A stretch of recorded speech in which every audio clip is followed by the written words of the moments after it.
Ola, vou vos ler As pitas baixo a choiva, de Ricardo Carballo Calero, ilustrado por Alberto Tobal, é unha edición de Edicións Embora.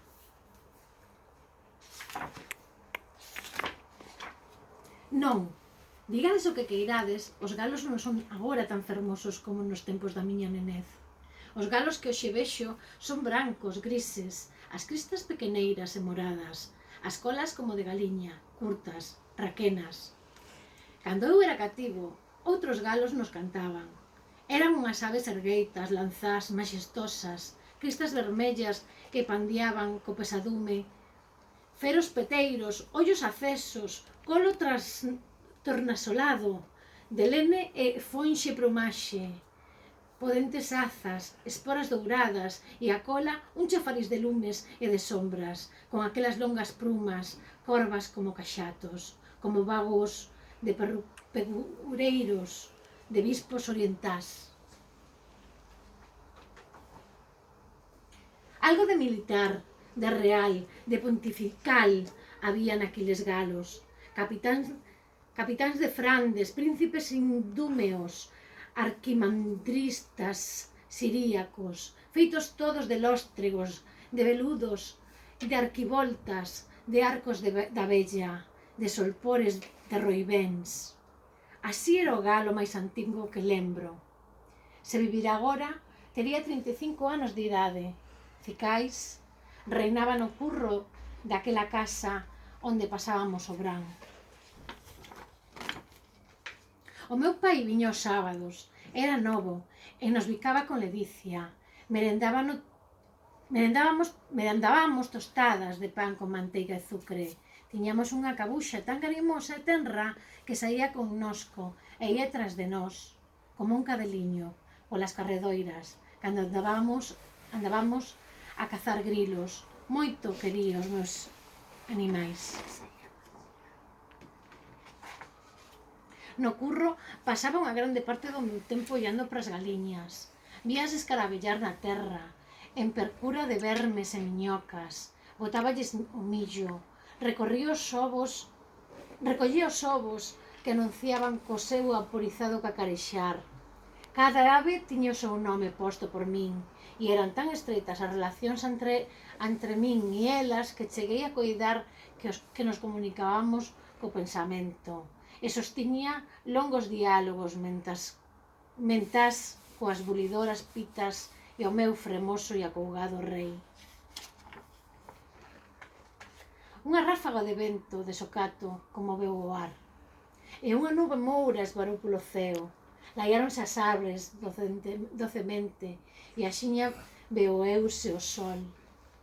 A boufa azul fíxose gris e fría, e a chouva comezou a caer. Era unha choiva de brán, torrencial, esmagadora. A terra seca bebeu arelosamente as primeiras augas. Logo, encheita, rexeitou beber máis. Pozas e miúdos regueiros xurdiron entre a lama. Alampou un lóstrego, como se un carro de patacas emborcara a súa cárrega.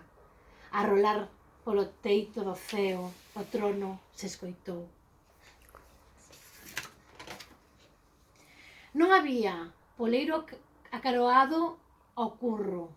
Recollíanse as pitas pola noite dentro da casa. Nun rocho de teigado, aquelas serán detrás dunha fiestra. Eu ollaba chover, e de súpeto vin as pitas, malpocadas, coas colas baixas, a choca fundida, arrechegadas ao muro, nos recantos, esmarecidas, murchas, tristeiras. A auga escorrentaba por riba delas, teimosa, cruelmente. Non o puiden aturar. Baixei como un lóstrego e abrinlles a porta da casa, mas as galiñas non se moveron. Chameinas en van, churras, churras, e saían ao curro,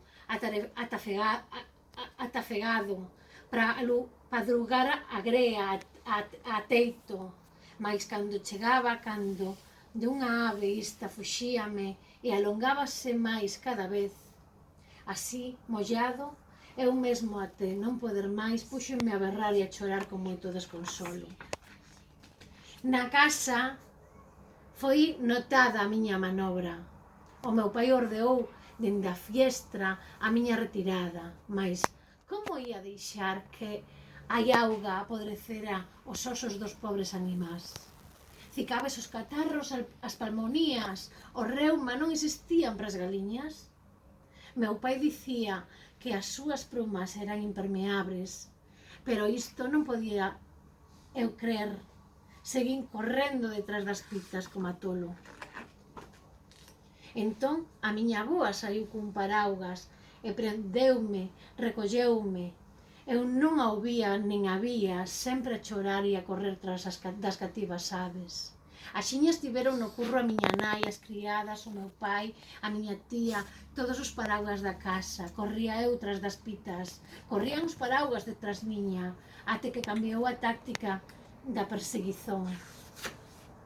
Convencidos de que non regresaría a casa se as galiñas ficaban fora, os mores, escindidos en patrullas, adicáronse a cazar as aves, pouco a pouco, mentres a chouva apoubigaba os paraugas.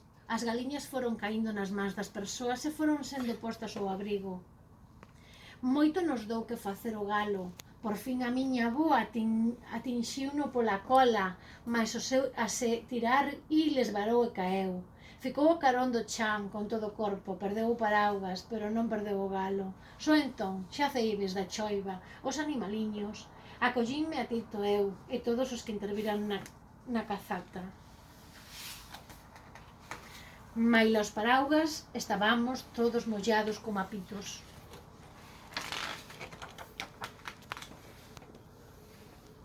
E fin, acabou o conto, morreu o conto. Cantou o galo, morreu o conto.